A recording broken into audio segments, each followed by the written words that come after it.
Hello everyone, कैसे हैं आप सब। तो आप सबको पता होगा 18 जनवरी 2025 को जवान नवोदय विद्यालय क्लास का एग्ज़ाम है। और जैसे जैसे एग्ज़ाम डेट नज़दीक आ रही है ऑलमोस्ट हर बच्चे का एक ही डाउट है, how to score 90+ in exam. और अगर आपको भी यही डाउट है तो ये वीडियो आपके लिए हेल्पफुल होगी, बिकॉज इसमें हम ऐसी टिप्स और स्ट्रेटजी शेयर करेंगे जिससे आप एग्ज़ाम में 90+ स्कोर कर पाओगे और एनवीएस में एडमिशन लेने का अपना ड्रीम कंप्लीट कर पाओगे। तो विदाउट टाइम वेस्ट किए हम क्या वीडियो को शुरू करते हैं। और सबसे पहले हम इसका क्या समझेंगे, एग्जाम पैटर्न। बिकॉज आगे हमें पता तो एग्जाम पैटर्न कैसे आ रहा है, किसकी वेटेज ज़्यादा है किसकी वेटेज कम है। तो इसके लिए हम इसका एग्जाम पैटर्न देखते हैं। तो ये आपके सामने एग्जाम पैटर्न, इसको हम समझते हैं। तो यहाँ पे लिखे हुए टॉपिक, उसके बाद नंबर ऑफ क्वेश्चंस, कितने नंबर ऑफ क्वेश्चंस आने वाले हैं, टोटल नंबर्स यानी कि हमें कितने नंबर मिलेंगे। सबसे पहले है मेंटल एबिलिटी, यानी कि इसमें हमें क्या है, रीजनिंग आए। क्वेश्चंस टोटल 40 होंगे और टोटल नंबर्स ऑफ यानी कि 50 मार्क्स इसके मिलेंगे। अगर हम टोटल 40 क्वेश्चन सही कर देते हैं तो हमें कितने मार्क्स मिलेंगे, 50 मार्क्स मिलेंगे। नेक्स्ट है अरिथमेटिक, जिसको आप बोलते हैं मैथ। तो ये मैथ्स है जिसके टोटल नंबर ऑफ क्वेश्चंस 20 हैं, बट इसके मार्क्स कितने मिलेंगे आपको, 25। अगर आप टोटल 20 क्वेश्चन सही कर देंगे तो आपके कितने मार्क्स हो जाएंगे, 25 मार्क्स मिल जाएंगे आपको। सिमिलरली यहाँ पे हमें लैंग्वेज आएगी, एक इंग्लिश हो सकती है, हिंदी हो सकती है। आप जिस लैंग्वेज को सिलेक्ट करेंगे उसी लैंग्वेज में आपका एग्जाम होगा। तो ये भी क्या है, यहाँ पे भी क्वेश्चन कितने होंगे, 20, एंड इसके नंबर कितने मिलेंगे, हमें 25 नंबर्स मिलेंगे। तो टोटल हम अगर क्वेश्चन देखें, टोटल नंबर ऑफ क्वेश्चंस है 40 + 20 + 20, तो ये कितने नंबर हो जाएंगे क्वेश्चंस, 80 क्वेश्चंस हो जाएंगे। सिमिलरली 40 क्वेश्चंस के 50 मार्क्स मिल रहे हैं, 20 के 25, 20 के यहाँ पे भी 25। तो टोटल हमें मार्क्स कितने मिलेंगे, तो यहाँ पे 100 मार्क्स मिलेंगे हमें। तो ये तो कंफर्म है भाई, एक क्वेश्चन 1 मार्क का नहीं है। 1 क्वेश्चन 1 मार्क का होता तो 80 क्वेश्चन है तो 80 मार्क्स के हो जाते, बट यहाँ पे 1 क्वेश्चन कितने मार्क है, 1 क्वेश्चन अगर हम सही करेंगे तो यहाँ पे हमें 1.25 मार्क मिलेंगे, यानी कि एक क्वेश्चन 1.25 नंबर का है। तो 80 को जब हम 1.25 मार्क्स से मल्टीप्लाई करेंगे तो यहाँ पे कितना आ जाएगा, 100। यानी कि अभी हम समझते हैं इसकी वेटेज, जो सब्जेक्ट है उसकी वेटेज ज़्यादा है। तो इसके लिए पहले हम क्या करते हैं, इसको इरेज कर लेते हैं। तो अभी इसमें हम देखते हैं किसकी वेटेज ज़्यादा है।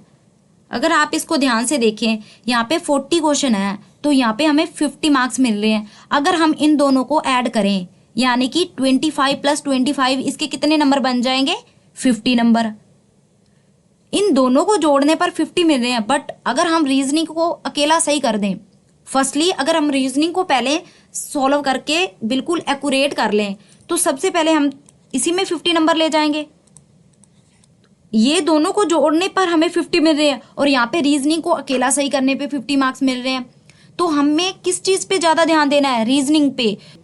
तो अगर हम ओवरऑल इसमें देखें, अगर 50 मार्क्स आ रहे हैं, 50 में से अगर हम ओवरऑल आइडिया लगाएं, अगर आप 50 में से 48 ले आते हैं और यहाँ पे इसमें 25 में से अगर आप 24 ले आते हैं, ये आप कर सकते हैं बिकॉज मेंटल एबिलिटी और लैंग्वेज टेस्ट ईजी होता है। अगर 48 इसमें ले आते हैं और 24 इसमें ले आते हैं और इसमें अगर हम 20 भी ले आते हैं तो इसको ऐड करते हैं, कितना बन जाता है, 8 और 4 12, 1 कैरी, 4 और 2 6, 8 और कैरी 1 9। तो 92 तो यहीं पे हो गए, तो यहाँ पे ही हो गए 92। तो ये क्या है, सेफ स्कोर है। तो ओवरऑल हम देख रहे हैं इसमें 50 में से 48 लाने पे काम हो रहा है और 25 में से यहाँ पे 20 आ गए तो आपका चल जाएगा, क्योंकि मैथ इसमें क्या है, थोड़ा डिफिकल्ट हो जाता है, जिससे अगर आप इतने ले आए तो ये इतने क्या है, ठीक है इसमें।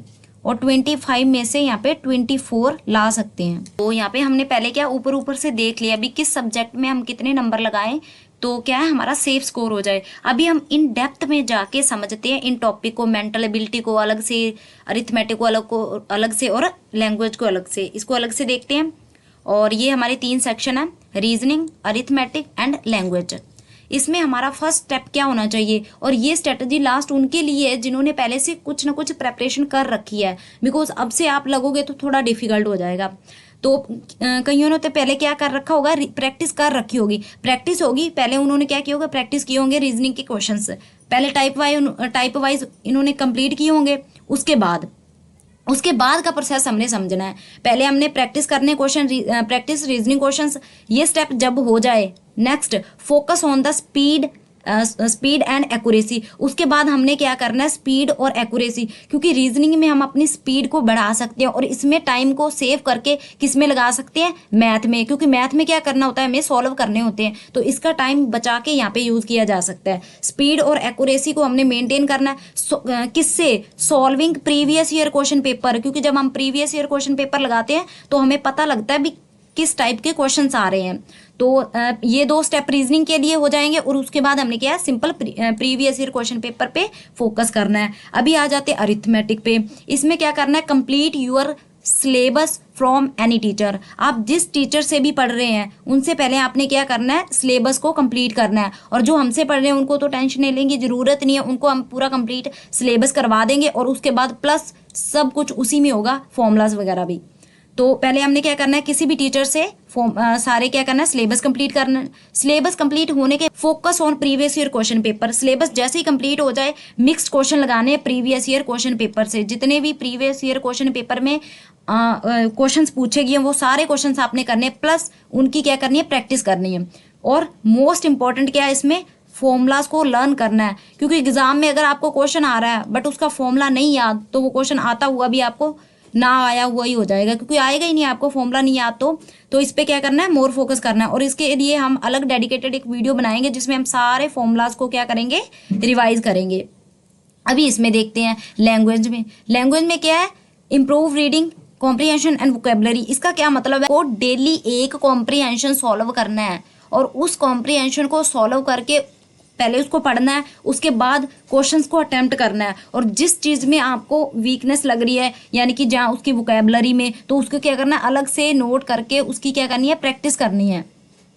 And next step is practice grammar rules and sentence formation. इसका क्या मतलब है, जितने भी ग्रामर्स के रूल हैं, इसमें नाउन आ रहे हैं और प्रोनाउन आ रहे हैं, ऑब्जेक्टिव पूछ रहे हैं, जितने भी ग्रामर्स के रूल्स हैं जो प्रीवियस ईयर क्वेश्चन में आए हैं, प्लस एक्स्ट्रा से जो भी टीचर्स ने आपको करवाए हैं, उनको क्या करना है, बार बार क्या करना है, रिवाइज करना और उनकी क्या करनी है, प्रैक्टिस करनी है। इतना सब कुछ होने के बाद क्या स्टेप होगा आपका, वो देखते हैं। उसके बाद आपका लास्ट स्टेप होगा टेक अ मॉक टेस्ट। आपने क्या करना है, मॉक टेस्ट लगाने हैं। अभी इस मॉक टेस्ट का क्या फायदा होगा, take a weekly mock test to real simulate the real exam. इसका क्या मतलब है, अगर आप पहले से ही एग्जाम का प्रेशर और एग्जाम का माहौल देख लेंगे तो आप जब एग्जाम में जाएंगे तो आपको वो नर्वसनेस और डर नहीं लगेगा। तो यहाँ पे आपको क्या करना है, हर संडे एक मॉक टेस्ट जरूर लगाना है और इस माहौल में लगाना है, ताकि आपको क्या बिल्कुल वो क्या है, एग्जाम का माहौल मिले। क्योंकि जब हम हर संडे को ऑफलाइन में जब मॉक टेस्ट लेते हैं तो हम क्या उनको वही एनवायरनमेंट प्रोवाइड करवा, उनको ओएमआर शीट मिलती है, क्वेश्चन पेपर मिलता है, बिल्कुल साइलेंस में उनको क्या है वो मॉक टेस्ट देना होता है, तो उनको क्या पूरा फील आता है एग्जाम का। तो वो जब एग्जाम में जाएंगे तो उनको ऐसा नहीं होगा भाई हम कहीं और आ गए हैं जहाँ हम अलग प्रेशर डील कर रहे हैं, तो वो उस प्रेशर से पहले ही फैमिलियर होंगे। और नेक्स्ट स्टेप क्या होगा इससे मॉक टेस्ट देने से, analyse your performance and identify weak areas. जब आप मॉक टेस्ट लगाओगे तो उसमें आपको पता लगेगा आपका कौन कौन सा एरिया वीक है, आप किस में लैग कर रहे हो, रीजनिंग वीक हो रही है, मैथ वीक हो रहा है, जहाँ आप लैंग्वेज में सही परफॉर्मेंस नहीं दे रहे हो, उससे आपको आपके वीक एरियाज का पता लग जाएगा। जब इतनी चीज पता लग जाएगी फिर आप क्या करोगे, उन वीक एरियाज पे फोकस करोगे। अगर रीजनिंग के क्वेश्चन गलत हो रहे हैं तो आप क्या करेंगे, प्रैक्टिस करेंगे मोर एंड मोर रीजनिंग की प्रैक्टिस। और अगर किसी का मैथ वीक हो रहा है तो वो क्या करेगा, मैथ की ज्यादा से ज्यादा प्रैक्टिस करेगा। जब इतना सब कुछ हो जाए तो आपकी प्रैक्टिस कंप्लीट हो जाएगी ऑलमोस्ट। उसके बाद तो आपने क्या करना है, सिंपल एग्जाम देना है और अपना टारगेट ऐसे सेट करना है, टाइम शेड्यूल को ऐसे देखना है कि आपका जितना एग्जाम है पूरा टाइम में हो जाए, प्लस रीजनिंग और जो लैंग्वेज है उसको जल्दी से कंप्लीट करके, गलत नहीं करना, जल्दी से कंप्लीट करके मैथ पे फोकस करना। क्यों, क्योंकि मैथ्स में हमें क्या करना है, क्वेश्चंस को सॉल्व करना होता है। और अगर आप इन टिप्स को एग्जाम में अप्लाई करते हैं तो डेफिनेटली आप क्या 90+ स्कोर अचीव कर सकते हैं। और अगर फिर भी आपको कोई डाउट हो तो आप कमेंट में लिख दें, उसका रिप्लाई मैं जरूर करूंगी। तो आई होप आपको वीडियो अच्छी लगी होगी। अगर आपको वीडियो अच्छी लगी तो लाइक सब्सक्राइब कर सकते हैं। मिलते हैं नेक्स्ट वीडियो में। Thank you.